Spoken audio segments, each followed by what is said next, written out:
بسم اللہ الرحمن الرحیم اعوذ باللہ من الشیطان اللعین الرجیم بسم اللہ الرحمن الرحیم وبہ نستعین وہو خیر ناصر ومعین الحمدللہ رب العالمین وصلی اللہ علی محمد وآلہ الطیبین الطاہرین المعصومین۔ ہماری گفتگو کتاب المقاصد کے دوسرے حصے کتاب البیع کے مباحث میں جاری ہے، اور آج کے اس درس کا عنوان مقبوض بالعقد الفاسد کا چوتھا حکم اور اس کے اندر مثلی کی تعریف وغیرہ کے بیانات ہیں۔ ہم گزشتہ درس کے اندر ہم نے یہ بحث جو کہ عقد فاسد سے مقبوض کے احکامات کو بیان کر رہے تھے، تیسرے حکم کو بیان کیا تھا، اور آج اسی تسلسل میں چوتھے حکم اور مزید اس سلسلے میں جو بیانات ہیں اس کو آپ کے لیے پیش کیا جائے گا۔ تو اس طرح آج کے ہمارے اس درس کے اہم مطالب میں سے ایک مطلب مقبوض بالعقد الفاسد کا چوتھا حکم ہے کہ یہ حکم کس طرح سے ہے، جس میں بیان ہوگا کہ مثلی کا ضمان جو ہے وہ مثل سے اور قیمی کا ضمان قیمت سے ہے، اور پھر مشہور کی تعریف جو مثلی کے بارے میں ہے اس کے اوپر اشکال کیا جائے گا، خود تعریف کیا ہے، پھر اس پہ اشکال جو وارد ہوتا ہے وہ کس نوعیت کا ہے، اور پھر اس اشکال کی شیخ انصاری رحمۃ اللہ علیہ کیا توجیہ فرما رہے ہیں۔ تو اس سلسلے میں چند مباحث اور چند مطالب جو ہیں وہ آج بیان ہوں گے۔ تو چلتے ہیں اپنے پہلے عنوان کی طرف کے، جس کے اندر مقبوض بالعقد الفاسد کے چوتھے حکم کو شیخ انصاری بیان کرتے ہیں کہ مثلی کا ضمان مثل سے اور قیمی کا ضمان قیمت سے ہے۔ یعنی اگر وہ شخص عقد فاسد میں مشتری مثلا مبیع کو لیتا ہے اور وہ مبیع تلف ہوتی ہے، تو اگر مثلیات میں سے ہے تو مثل دے گا، اگر قیمیات میں سے ہے تو قیمت دے گا۔ کیا مطلب ہے مثلی کا، کیا مطلب ہے قیمی کا، یہ پوری گفتگو ہمارے اس درس سے انشاءاللہ آج بیان ہوگی۔ اور پہلے مرحلے میں آغا حکم بیان کرتے ہیں احکام مقبوض بالعقد الفاسد میں سے کہ الرابع اذا تلف المبیع، چوتھا حکم اس مقبوض بالعقد الفاسد کا اور اس کے آثار میں سے چوتھا اثر یہ ہے کہ جب مبیع تلف ہوتی ہے تو فإن كان مثليا وجب مثله، تو اگر وہ مثلی ہے تو اس کا مثل واجب ہے۔ اب آغا نے قیمیات میں سے قیمی کو بیان نہیں کیا، واضح ہے اگر قیمیات میں سے تو اس کی قیمت، لیکن مثلیات کو آغا واضح کر رہے ہیں کہ اگر مثلیات میں سے وہ مثلی ہے تو اس کا مثل جو ہے وہ ضامن پر واجب ہے کہ وہ ادا کرے، بلا خلاف، بغیر کسی اختلاف سے، خلاف کے، الا ما یحکى عن ظاہر الاسکافی، مگر وہ بات کے جو حکایت ہوئی ہے ظاہر اسکافی سے۔ یعنی اسکافی ابن جنید اسکافی نے مخالفت کی ہے، اور ان کا کہنا یہ ہے کہ یعنی مثلیات میں سے مثلی کا ضمان بھی قیمت سے ہوگا، مثل سے نہیں ہوگا۔ تو یہ فقط اسکافی کے کلام کا ظہور یہ ہے، وإلا باقی فقہا کے درمیان اختلاف نہیں ہے، وہ مثلیات میں سے مثلی ہی کو دینا واجب جانتے ہیں۔ وقد اختلف کلمات واصحابنا فی تعریف المثلی، لیکن یہاں پر ہمارے بزرگان کے جو کلمات ہیں مثلی کی تعریف میں وہ مختلف ہیں۔ مثلی کسے کہتے ہیں اس سلسلے میں چند تعریفات کی گئی ہیں، اور یہاں پر شیخ انصاری مشہور کی تعریف کو بیان کریں گے، اور پہلے مرحلے میں فرماتے ہیں کہ خود اس مثلی کی تعریف میں ان کے درمیان اختلاف پایا جاتا ہے۔ فالشیخ و ابن زہرا، شیخ طوسی علیہ رحمہ، سید ابن زہرا، اور اس طرح ابن ادریس ہلی، والمحقق کے مراد محقق اول ہیں، وتلمیذہ، اور ان کے شاگرد کے جو کاشف الرموز ہیں، اور والعلامہ وغیرہم قدس اللہ اسرارہم، کہ یہ بزرگان جو ہیں بلکہ مشہور، بلکہ عطا فرماتے ہیں کہ مشہور جو فقہا کے اندر ہے، علامہ کے اس بات کی بنیاد پر کہ جو حکایت کی گئی ہے، انہو، وہ کیا ہے، وہ یہ تعریف ہے کہ ما یتساوی اجزاؤہ من حیث القیمہ، کہ مثلی کیا ہے، مثلی وہ چیز ہے کہ جس کے اجزاء قیمت کے اعتبار سے مساوی ہو۔ اب یہ تعریف قابل تحلیل تجزیہ ہے کہ تساوی سے کیا مراد ہے، اجزاء سے کیا مراد ہے، من حیث القیمہ سے کیا مراد ہے۔ مثالوں کے ذریعے اس تعریف کو روشن ہونا چاہیے، اور اس سلسلے میں آغا جو ہیں وہ اس تعریف کی تحلیل میں بڑھتے ہیں اور ان تعریف کے اجزاء کو واضح کرتے ہیں کہ والمراد باجزائہ ما یصدق علیہ اسم الحقیقہ، کہ اس کے اجزاء سے مراد وہ ہے کہ جس پر اسم الحقیقہ صدق کرتا ہو، یعنی وہ چیز ایک کلی حیثیت میں، ایک طبیعت خاص کے عنوان سے اپنے اس جزئی پر، مصداق پر صدق کرتی ہو، کہ مراد یہاں پہ اجزاء سے یعنی جز در مقابل کل نہیں ہے بلکہ جزئی ہے، کہ جس طرح مثلا گندم جو ہے یہ گندم یعنی ایک اس کا جو اس کی حقیقت ہے گندم کی ایک طبیعت کلی کے عنوان سے یہ صدق کرتی ہو جو ہے اپنے اجزاء اپنے یعنی اس جزیات مصادیق میں سے کسی ایک پر. تو اس طرح مثلا یہی حقیقت کلی جو گندم کی ہے یہ اس کے جو ٹوٹے ہوئے گندم کے اجزاء ہیں ان پر صدق نہیں کرتی بلکہ یہ صدق کرتی ہے اپنی جزئی پر اس عنوان سے کہ وہ جزئی جو ہے قدر و قیمت رکھتی ہے مالیت رکھتی ہے اس عنوان سے. تو مراد جو ہے وہ جزیات ہیں جو اس کلی کے ہیں مراد جز نہیں ہے. تو پس اجزاء سے مراد ما یعنی وہ چیز جس پر اسم الحقیقہ کا صدق ہوتا ہو ایک کلی کے عنوان سے ایک طبیعت خاص کے عنوان سے جو ایک طبیعت کلی ہے جیسے گندم کی وہ اپنے اس جزئی پر صدق کرتی ہو. اس کے بعد اس تعریف کو مزید آگے واضح کرتے ہوئے فرماتے ہیں کہ والمراد بتساویھا من حیث القیمہ اور یہ جو کہا گیا کہ وہ اجزاء قیمت کے اعتبار سے مساوی ہوں ان سے کیا مراد ہے فرماتے ہیں کہ اس تساوی سے مراد تساویھا بالنسبہ یہ نسبت کے اعتبار سے ان کی تساوی مراد ہے. یعنی کیا مطلب تساوی بالنسبہ بمعنی کون قیمت کل بعض بالنسبت الی قیمت البعض یعنی یہ کہ ان میں سے جو ہے بعض کی جو قیمت ہے وہ دوسرے اس بعض کی نسبت کیسے ہو کا نسبت نفس البعضین خود ان دو بعض کے نسبت کی طرح ہو. کس اعتبار سے من حیث المقدار یعنی آپ دیکھیں کہ ایک مرتبہ 1 کلو گندم آپ نظر میں رکھتے ہیں تو اب یہ 1 کلو گندم جو ہے مقدار کے اعتبار سے جب آپ اس کو 2 آدھے حصوں میں تقسیم کریں گے تو ایک جو بعض ہے یعنی آدھا جو ہے آدھا اسی گندم کا اس کی جو قیمت ہے اس کا جو دوسرا آدھا ہوا ہے اسی کلو کا اس کا ان دونوں کا قیمت کیا ہو یعنی برابر ہو یعنی ایک جیسی ہو. اگر 1 کلو گندم 1000 کی تھی اب جب وہ 2 آدھے میں تبدیل ہو گئی تو آدھا کلو جو ہے وہ 50 کا یعنی 500 کا اور دوسرا آدھا کلو بھی جو ہے وہ 500 کا ہے. تو 1000 کلو ایک یعنی کلو کی قیمت تھی اب جب آدھی ہو گئی دونوں کو آدھا کر دیا گیا تو ہر آدھے کی قیمت جو ہے وہ دوسرے آدھے کی قیمت کی نسبت سے ہے کنسبت نفس البعضین. اور پھر جب آپ ان دونوں کو اپنی اس دونوں بعض کی مجموعی اس قیمت کی طرف آپ نگاہ کریں گے دیکھیں گے جو پورا 1 کلو گندم کا تھا تو انہی کی نسبت کے مطابق ہی آپ کو قیمت کے اعتبار سے یہ تساوی نظر آئے گی.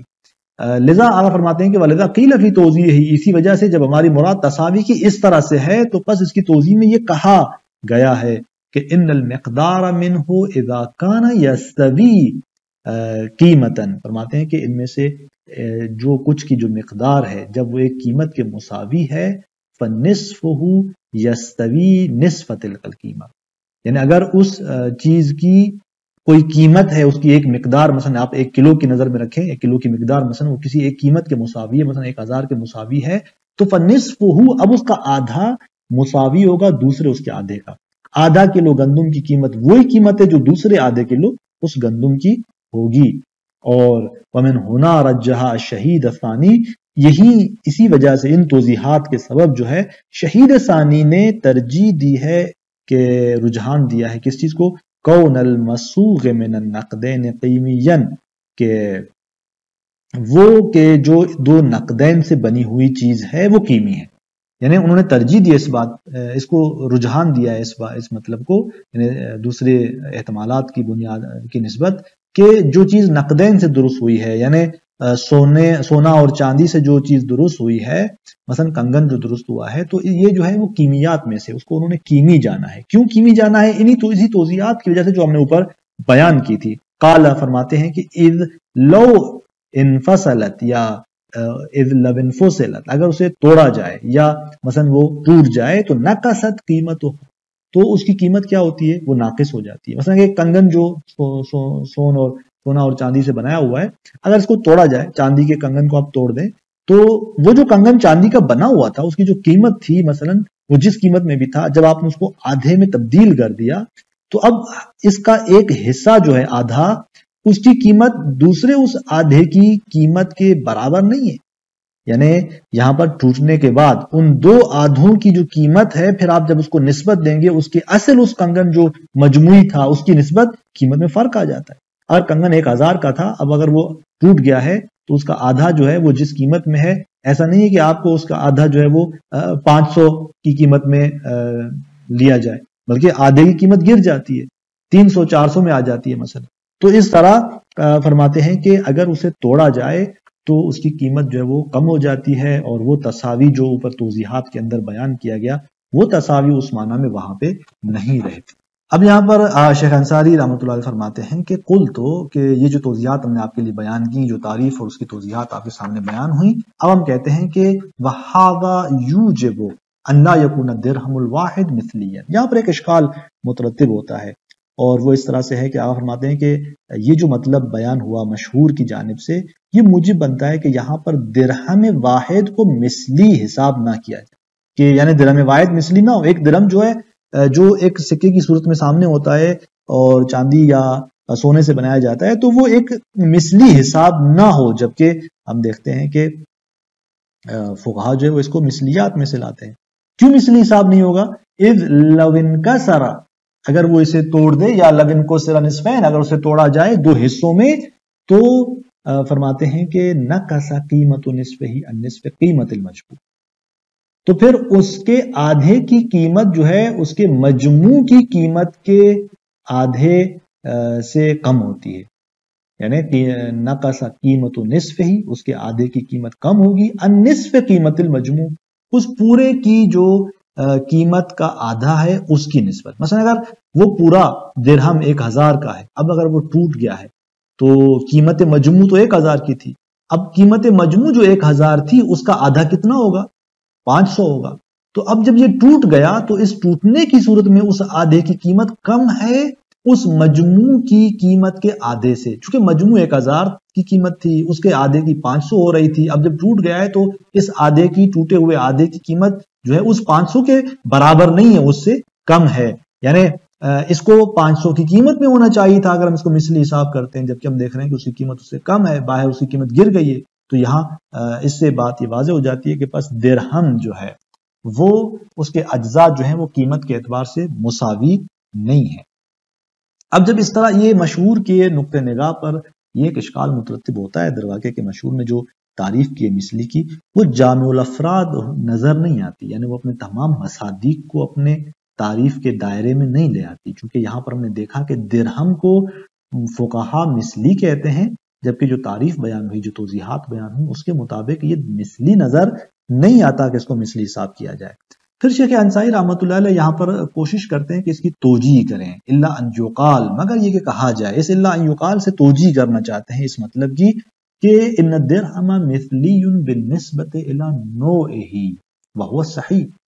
فرماتے ہیں کہ درہم جو ہے، درست ہے کہ ہم نے کہا کہ درہم مثلی ہے، لیکن درہم کا مثلی ہونا یہ اپنی نوع کی نسبت ہے. وہو صحیح، یعنی کون سی نوع؟ جو کہ صحیح اور سالم درہم کی نوع ہے،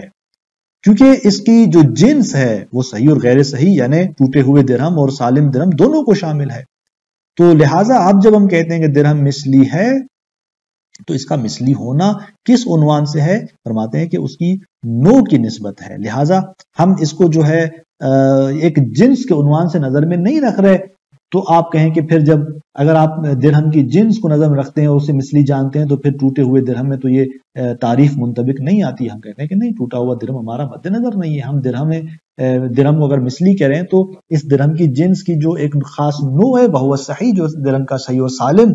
نوع ہے، اس کے اعتبار سے ہم اسے جو ہے وہ نظر میں رکھ رہے ہیں اور اس کو مثلیات میں سے جان رہے ہیں. پھر یہاں پر شاید لے آتے ہیں، فرماتے ہیں کہ وَلِذَا لَا يُعَدُّ الْجَرِيشُ مِثْلًا لِلْحِنْطَةِ وَلَا الدُّقَاقَ مِثْلًا لِلْأَرُزِ. فرماتے ہیں کہ یہی وجہ ہے کہ یعنی یہاں پر جب ہم نے کہا کہ معیار جو ہے وہ نوع ہے اس کا، نہ اس کی جنس، لہٰذا اسی وجہ سے گندم کی جو ٹوٹی ہوئے اجزاء ہیں، مثلا یا ان کا چھلکا اترا ہوا ہے یا ٹوٹے ہوئے اس کو توڑا گیا ہے دانوں کو، تو جو اس طرح کے گندم کے اجزاء ہیں یہ مثل حساب نہیں ہوتے خود اس گندم کے، دونوں میں فرق ہوتا ہے. ولد دقاقہ، یعنی وہ چاولوں کے ٹوٹے ہوئے جو چاول ہوتے ہیں وہ اسے مثل حساب نہیں کیا جاتا للعرض، خود اس چاول کی نسبت جو ہے. تو لہٰذا اسی وجہ سے آپ فرماتے ہیں چونکہ معیار کیا ہے؟ معیار جو ہے وہ اس کی سالم، صحیح و سالم جو جنس ہے، جو نوع ہے وہ مد نظر ہے، اسی کے اندر ہم وہاں پر مثل کو بیان کرتے ہیں. اور پھر فرماتے ہیں کہ وَمِنْ هُنَا يَظْهَرُ أَنَّ كُلَّ نَوْعٍ مِنْ أَنْوَاعِ الْجِنْسِ الْوَاحِدِ، یہیں سے یہ بات ظاہر ہو جاتی ہے کہ یعنی ہر نوع ایک واحد جنس کے انواع میں سے، ہر نوع، بلکہ ایک قدم آگے بڑھتے ہیں کہ بل کل صنف من اصناف نوع واحد ان کل نوع من انواع الجنس الواحد، ایک قدم آگے بڑھے کہ نہ کل صنف من اصناف نوع واحد، بلکہ ہر نوع کے اصناف میں سے ہر صنف مثلی بالنسبت الافراد ذالک النوع او الصنف، اگر ہم نوع نظر میں رکھتے ہیں تو اس نوع کہ وہ نوع جو ہے وہ مثلی ہے اپنے اسی نوع کے دیگر افراد کی نسبت، اگر ہم صنف نظر میں رکھ رہے ہیں تو صنف جو ہے وہ اسی صنف کے دیگر افراد کی نسبت جو ہے وہ کیا ہے،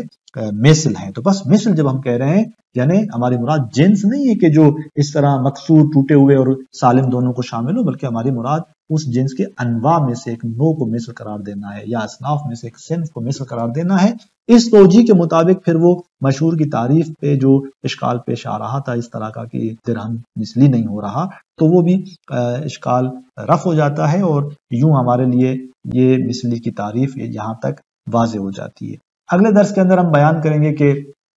مشہور کی اس تعریف پہ مزید کون سے دو اشکال کیے جاتے ہیں، ان کے جوابات کیا ہیں، آیا